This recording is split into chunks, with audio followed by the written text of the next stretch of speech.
How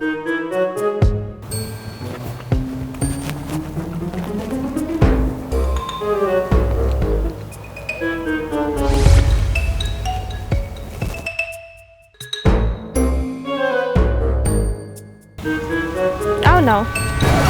Where you dey go? Did you just push me? Yes now. And I want to know where you dey rush go. So that is why you want to fall me down, Abby? Now my work I dey do. Maybe you see chief security officer outside. You won't come enter like that. You think say they wise? Now your work you dey do, Abby? And now? No problem. So I'm here to see my friend, Rachel. Call your friend. Make she send you access bank. She what? No, access code to enter. Access code or what? Yes. No access code, no entry. Now today they come here. Madam, things don't change though. Everything you have changed. So things supposed to change for my head too, Abby. Okay, I don't hear you. But make I first call the person who put it for you. Just call your friend to send you access code. Then you enter. No wahala. So I don't want embarrassment.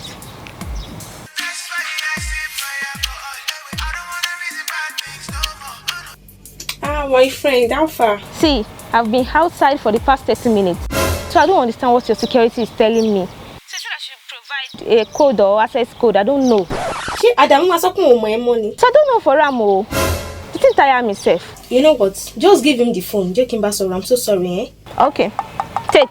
Your gas to make I give you the phone. Tell her to call our security post. Oh no, about that. I be where lane. Your guy put it for here. Say make I give you the phone. You say make your guy call post. Yes. Who get post? Who get you? Did I know maybe na my guy they call through self? You are trying to do your job, Abby. Alright. You no gree collect the phone. Abi Adam done the craze this morning. Wait, make I call him. I beg. So you are trying to form that now you Abby walk past, Abby. Hello, Ore. Yes, his line is not reachable now. Your guy say your number, I don't reachable. Make you keep trying it. Yes! It will go. Okay. Your security says you should keep trying the number, so I don't understand. Like, I should keep trying. So be your guy. Wait, I dey come. Mutimbo. Show Lori open, I'm coming. The earlier we realize this. You telling your guy to keep trying. Ha. Adamu, are you mad?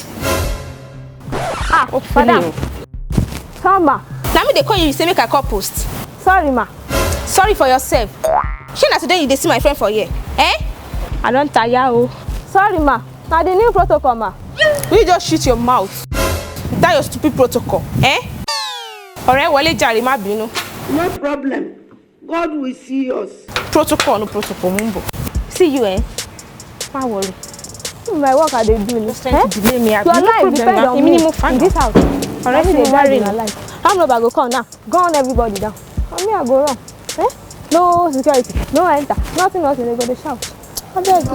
Ain't nobody stress me, not disturb me, cha. It's so funny. Alright. What's back at your grand? See me now. What's back there? You don't call you love. Oh, sure. And I thought people of fish still in really. What's back there? What do me? What do me? Go. Thank you. Alright. So take care. Madam. Yes. You don't finish it, madam upstairs. Yes, I'm done. I don't know if you have to see small change for your hand. You be mumu. You think say they wise? Like I should give you something. Me. Yes, like small thing to say seafront. I dey come. I will give you something. Not even something, safe. Now many things I will give you. You know what I need to tell you? Darling, something. Okay. I'm giving you something. You actually need something. Oh shit!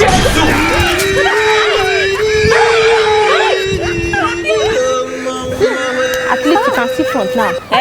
Oh, lady, idiot. The journey, sorry, oh. May God not allow them, make them kill you.